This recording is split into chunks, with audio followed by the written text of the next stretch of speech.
Um, I told you. I told you the selections were a bit of an issue for the All Blacks and grey jerseys. Haven't you learned? Never wear grey jerseys in France. Technically, this jersey was not like grey; it was like white, but it had like looked like it had like black stripes on it, like thin stripes on it to make it look greyish. So it's kind of like a almost like an illusion that it looked grey. So yeah, but this game, this was an absolutely amazing performance by the French. Like, talk about French flair, right? You can't prepare for this. This was insane. Antoine Dupont, by far the best halfback in the world. Like, the way he runs the ball, it was just so good. He chooses which way he wants to go. You can't predict which way he wants to go. Whether he wants to kick it, he wants to run it himself, left or right. He was just like absolute chaos, seemingly chaos. But he seems to be able to find space out of the chaotic nature, just constantly. The fact that Antoine Dupont, he's a really good ball runner himself. So when he gets the ball out, he can go anywhere he wants. And then if all his options are not available, he runs the ball himself and he gets over the advantage line anyway. He's just such a tough, athletic guy. He's just, yeah, he's so good. Like, it's incredible how good this guy is. I actually don't know how you can even prepare for this. Like, this style, the French style, it's just amazing to watch. And like, the All Blacks was just, yeah, truly, I feel their pain. This was truly a really difficult match against the to play against. Like, it must be a nightmare to play against this. Like, the Antoine Dupont was just he just does whatever he wants. Like, it was just insane. The All Blacks had a really rough game. They did have like 20 minutes of absolute gold in the second half, where it just looked like like it looked like the All Blacks in the second half, not wearing grey jerseys, like actual black jersey All Blacks. Like, Riku Ioane gets the ball, splits the defense and gets in for a try. Just absolutely amazing stuff. The All Blacks bench coming off was really good as well. So Takiaho, the Chiefs hooker, coming on, huge impact player, huge carries. Got really close with one of the Moors to a try, and then Ardie Savea finishing it off for him. And also in the second half, I thought David Havili did really well as well, coming off the bench. Much better than the previous weeks. He was able to make some impactful tackles, make some gain line plays, which was really good to see. Exactly what you wanted coming off the bench. And however, this was not to last. The French was just, there was just too many, like, the French four-pack did really well at the breakdown, turning over a lot of balls at the breakdown, forcing a lot of penalties. So the French were able to kind of like keep in touch with the chip away the All Blacks a little bit by bit with the penalties in the second half. And then eventually, Pennold completely shut out, ended the All Blacks streak, momentum with the intercept try when the All Blacks were trying to run out of the ball out of their own 22. A little bit of questionable play there. But like, there was like, the French is just insane. Like, there was one point the French team, what's his name? Romain Ntamack got the ball inside his own, basically there was a grubber kick into his own try line. He got the ball. He decided to run the ball out from his own try line. And he shrugged off like Jordie Barrett, who had a bit of a rough game this game. Shrugged off Jordie Barrett, ran off, offloaded to Jaminet, and then Jaminet runs off, offloads to Dupont. Dupont runs off. The French went from inside their own try line, all the way to fight, inside the All Blacks 22. I kid you not, this happened. Like, it was just, you cannot, like, it was so, like, unbelievable they decided to do this in the first place. And then to end up inside the All Blacks 22 was just, insane. Like, just, French flair, I guess. It was just so unpredictable. And, just the handling from the French team was so good. They're able to pull these things off. And the All Blacks, on the other hand, has a few players who had a rough game. I think probably let them down. Like I said, the breakdown was an issue. Maybe Sam Cane coming back, the breakdown wasn't nearly as secure. Jordie Barrett had a rough game. He missed the kick, missed a few tackles. I think had a few drop balls as well. So yeah, that really hurt the All Blacks. And also in the second half, the French playing an extra forward on the bench really paid off for them. So the Demba Bamba and Romain Taffel, what's his name? Romain,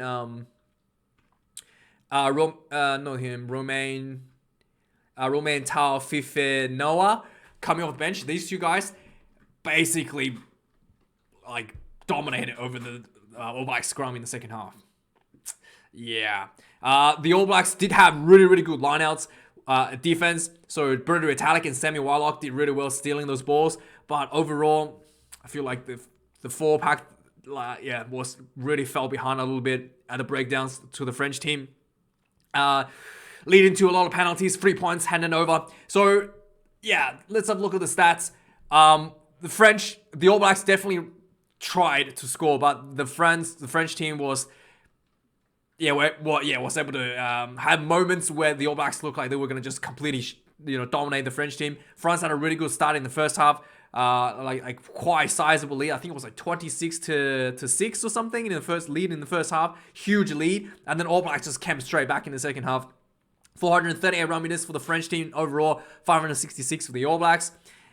10 turnovers conceded, 12 for the All Blacks. So All Blacks conceded more turnovers than the French team. Massive issue there. 24 missed tackles out of 125 tackles made, 106 tackles made for the French, and 23 missed for the French. So that's a bit of tackling issues there as well for the All Blacks, and 8 turnovers won for the French. So that's really big number there. Kick-ins are even for both teams, 26 apiece. Line out, the All Blacks did really well, stealing 4 of the French line out, like spoiling it quite successfully, which was really good. The scrummaging, it doesn't say they've lost anyone, but the All Blacks, I'm pretty sure they actually lost one in the second half. This is not correct. They actually lost at least one in the second half. But yeah, this was not very good. All Blacks had 1 yellow card for repeated penalties, basically under pressure when the French were attacking and giving away way too many repeated penalties, and Adi Xavier copped the one for the team, yellow card off the field. 11 penalties conceded to 9. So, yeah, overall, it looks like this is pretty close, but I think the key areas that the All Blacks really kind of fell behind was the turnovers. And really, yeah, that's the breakdown. The extra forward coming onto the field really helped out the French team quite noticeably in this game. Anyway, overall, maybe never wear the grey jersey again, I guess, for the All Blacks. Straight away, let's just go through the overview of the game. I don't know what else to say. I kind of talked about this in the selections. I was really baffled with some of the player selections for the All Blacks team. But I don't want to get too negative. Maybe I'll talk about that in the news. Let's just go through the game. So right away, there was the 2 minutes into the game, the French were on the attack. There was 2 missed tackles in the midfield. Sorry, that's 1 missed tackle in midfield position. So there seems to be like a defensive issue around the midfield point. It seems like the changing of the number 12, nobody seems to know who should be marking that spot, because New Zealand tends to move Richie Mo'unga out onto the wing. So it seems like they generally move the 12 to 10 and 13 to 12. So sometimes the actual 12 channel is like a question mark. Sometimes I see Richie Mo'unga there, sometimes I see a forward there, and then there's a number of French breaks came out the 12 channel. So there's definitely a big issue at the 12 channel. So right away, 2 minutes in, there was a massive breach in the 12 channel. Huge run by the French team. So it seemed like there was a advantage being played. All Blacks managed to turn the ball over inside the French, inside their own 22. So Jordie Barrett gets the ball, thinking that there was an advantage against the All Blacks. Not advantage, thinking that French was playing an advantage. So he just thought, I'll kick the ball out. The referee was going to go back for the penalty or something. There was a penalty. And so he kicked the ball out just straight out sideways. So the ball went out the 5-meter line in the All Blacks 22. And the referee goes, no, there was no advantage. So everyone was just confused. And the France gets a 5-meter line out despite not getting an advantage, because Jordie Barrett thought there was advantage. He just randomly kicked the ball out sideways, which was a little bit of an oversight. So should have probably just kicked the ball out and pretended that there was advantage. There wasn't any advantage. So a little bit of I guess a habit thing, that maybe there's just a bit of a mental lapse there for the All Black team. So France gets a 5-meter line out. They set up a more, goes in for a try. Movac gets in his first try only 2 minutes into the game, and right away 7-0. The All Blacks team looking like they're a bit shell shocked right coming off the bat. A few minutes later, on the 6th minute, Jordie Barrett gets the All Blacks managed to secure a penalty for themselves. Jordie Barrett slots this one quite easily, 7 points to 3. Couple minutes later, on the 8th minute, French team gets penalized for offside. Jordie Barrett converts another one. So the All Blacks gets back 7 points to 6 right away, right? So looking good. All Blacks fighting back, putting on a fight. A few minutes left on the 12th minute. Antoine Dupont starts to show why many people consider him the best number 9 in the world. He had really super fast balls on the breakdown, and it was just really, really unpredictable what he wants to do, and then just causing a lot of defensive, I guess, I wouldn't say a lot of defensive confusions in the All Black team. And once again, the open field position, the 12th channel, opened up a massive gap. There was basically there was 2 passes, and then there was basically an inside ball to Ntamack at the 12th channel. He ran just an angle inside, run through. I think this time was Richie Mo'unga at 12. I don't know why is Richie Mo'unga there. Richie Mo'unga normally in defense goes out to the wing. So not sure why he's there. So Richie Mo'unga gets stepped, runs in for the second try for the French team. Ntamack gets French on the second try, 14 points to 6. Suddenly the French is putting ahead by another try. On the 15th minute, All Blacks made a nice break with Will Jordan and Rieko Ioane showing why he's probably the best winger in the world despite playing outside center. He slipped through, got really close, and George Bridge, ball spreads out wide to George Bridge, and he drops the ball and gets pushed out on the sideline. Yeah, so really, really scrappy style from the French. It's kind of maybe putting the All Blacks off their game a little bit. On the 20th minute, there was a crossfield. All Blacks on the attack again. There was a crossfield kick by Jordie Barrett to George Bridge, and he drops it again. On the 22nd, 22nd minute, the All Blacks, Jordie Barrett makes another mistake where he kicks the ball out on the full outside his own 22. Overcooked a little bit there. On the 24th minute, All Blacks wins the French attacking lineout, which is really, really good. And then immediately they get Jack Hood at the breakdown, gets a penalty. Gives a penalty to French. So like I said, the breakdown is another huge issue for the All Blacks. So Jaminet converts this one, 17 points to 6. On the 27th minute, Rieko drops the ball. So this one, the French got a bit unlucky. I think Rieko got unlucky here. So basically, the French team did a grubber kick into the All Blacks, towards the All Blacks try zone. And he got really close. Jaminet was chasing, and Rieko Ioane was chasing. And Rieko basically slapped the ball out on the full. That should have been a yellow card. You can't just slap the ball out on the full to stop another player from scoring a try. But the referee says Jaminet knocked on. And this was not Angus Garner. This was Barnsey. Barnsey the cheat. Barnsey didn't want to look at it. TMO says, nah, French knock on.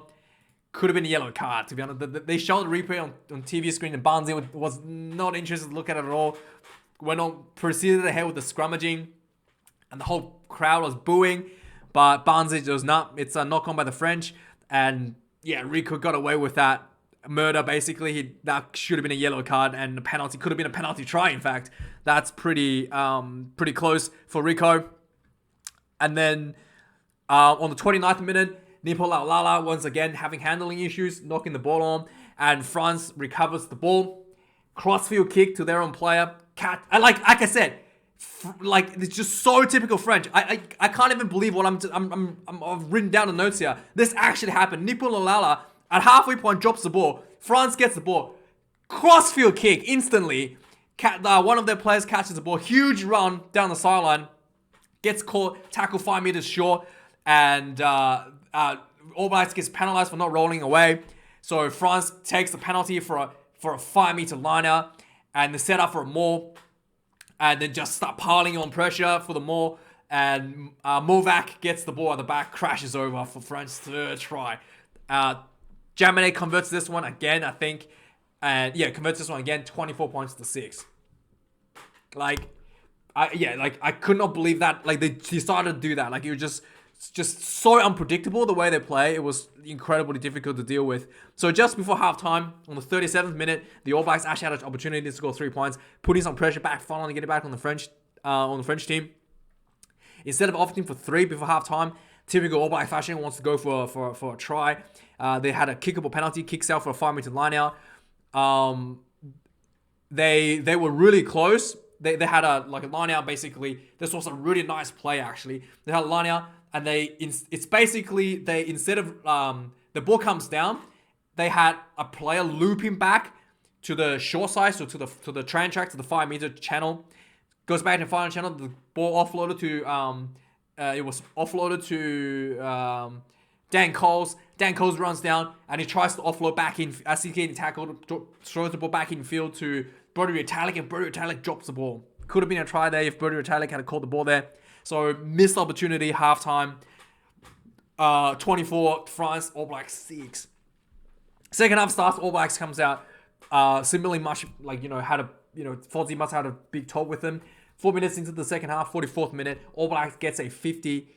Look like gets a 50-22. Really, really good kick. So they get a 20-meter line out right away. All Blacks piling on pressure. They get really close. And then they get really close on the short side. Yeah, they get really close. And then basically, I think this was Aaron Smith decided to, instead of going open side, decided to switch back to the short side, which only had like a 10-meter channel. And Jordie Barrett was hiding in the train tracks, runs in the corner for a try for the All Blacks. He missed this kick, 24 points to 11.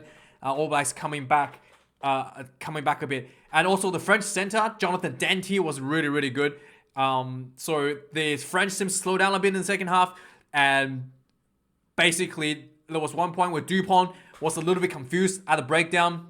So he gets the ball, he gets picked up and gets tackled and then gets the ball turned over. All Blacks quick thinking, throws the ball out wide to Rico, gets the ball center field, cuts back in field, runs through a massive, a massive gap in the French defense, runs all the way through about 50 meters, scores a try. This was a beautiful try. Immediately, this was like a minute later or something. How long was this? Yeah, like a few minutes later, 8 minutes later. Oh no, wait, 4 minutes later, Ioane gets the second try for the All Blacks. This was right under the post.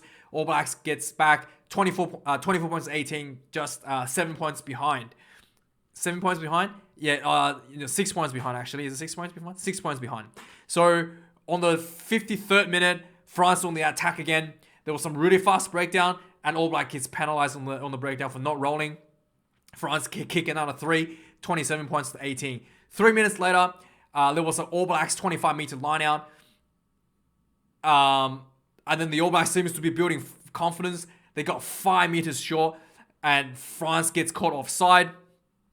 And then All Blacks, feeling the momentum, goes for another 5-meter line out. This is classic All Blacks that we all love. Goes for another 5-meter line out. All Black gets the ball gets stopped. Takiaho gets the ball, crashes through, gets short again. Ardie Savea quickly picks and drive, gets over for a try. All Blacks, gets this one on the board.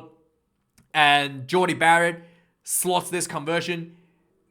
27-25, All Blacks right back into it with 2 points behind, right? This was super tight. So only 2 points behind at 57th minute, and now it's looking like things going to turn around. At this point, more substitutions came on, like Brad Weber came on. Maybe I thought was probably a little bit premature because Aaron Smith was directing traffic quite well.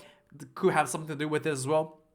A few minutes later, on the 61st minute, Ntamack basically tried to run the ball. The All Blacks was only attacking. They grabbed the ball behind into the French try zone. Ntamack gets the ball. He decides to run the ball out from his own try though, with Rico Ioane right in his face. He steps Rico, runs around. Jordie Barrett was coming in to tackle him. Steps Jordie Barrett, throws a little short ball to Jaminet. Jaminet runs a bit, throws another ball to Antoine Dupont. The French ran all the way from inside their own try line into the All Blacks 22. More crash balls. There was a penalty for slowing the ball down by the All Blacks because they were scrambling back for defense. Ardie Savea gets a yellow card. And then the French takes the 3-point here. 30 points to 25, pulls ahead a little bit. So then on the 67th minute, looks like the All Blacks were, was just starting booming, had a bit more, still had a bit of momentum on him. So the All Blacks actually did really well, turning over one of the French balls inside their own half. But instead of, I would say kicking it, because considering they have a one person down, they decide to run the ball out from inside their own 22, essentially. And then Peno read this perfectly, intercepts the ball, runs in for another try. So apparently they had an overlap, but I thought it was still really ambitious to try to run out of your own half with one player missing because your breakdown is not doing that good. You're missing that person on the breakdown. It's, so Penaud's intercept try puts the French team 37-25. And then on the 17th minute, D-Mac comes on from Mwanga. I was surprised. I thought surely D-Mac would come on for Jordie Barrett. On the 73rd minute, there was a huge run by French again. Again, center field breakthrough. There seemed to be some kind of like misunderstanding in terms of defense in center field there. There was basically France got really close, 5 meters short, but they got stifled with a forward pass. So the All Blacks gets a scrum 5 meters outside their own try line. Just 5 meters defensive line out just in front of their own try line. And the French wins a tight head scrummage in here.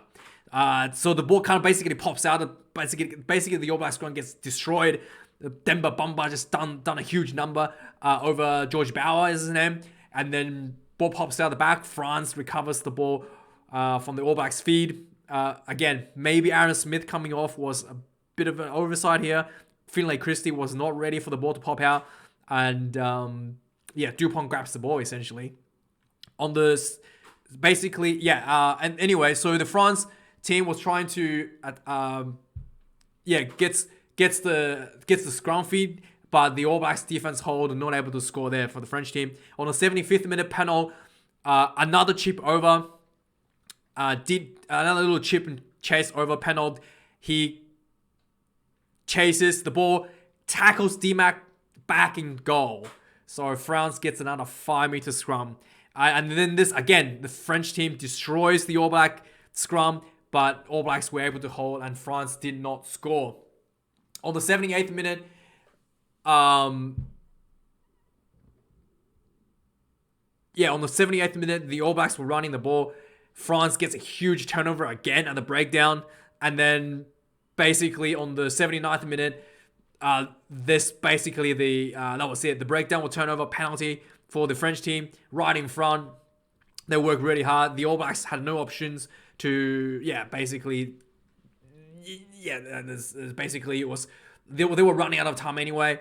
But just to shut down, just to finish the game off, All Blacks conceded another penalty on the breakdown in the dying minute, and Gemini converts that 40 points, 25.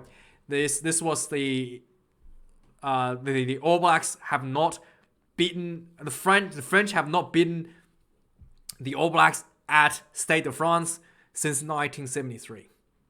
The French team has been in the All Blacks in the World Cup, but at home at Stade de France, 1973 apparently. I thought 2007 was Stade de France, wasn't it? I'm not sure. This was basically what the commentators said. I'm pretty sure 2007 was the Stade de France, wasn't it? Because that was a World Cup in France. But anyway, that's the review, guys. Let me know what your thoughts. So all the Southerners this weekend lost, except for Argentina yet to play against Ireland. But let me know your thoughts. And thank you for watching, guys. I really do appreciate it. I need to go sleep. And see you guys a bit later for the Argentina versus Ireland review. Thanks. Cheers.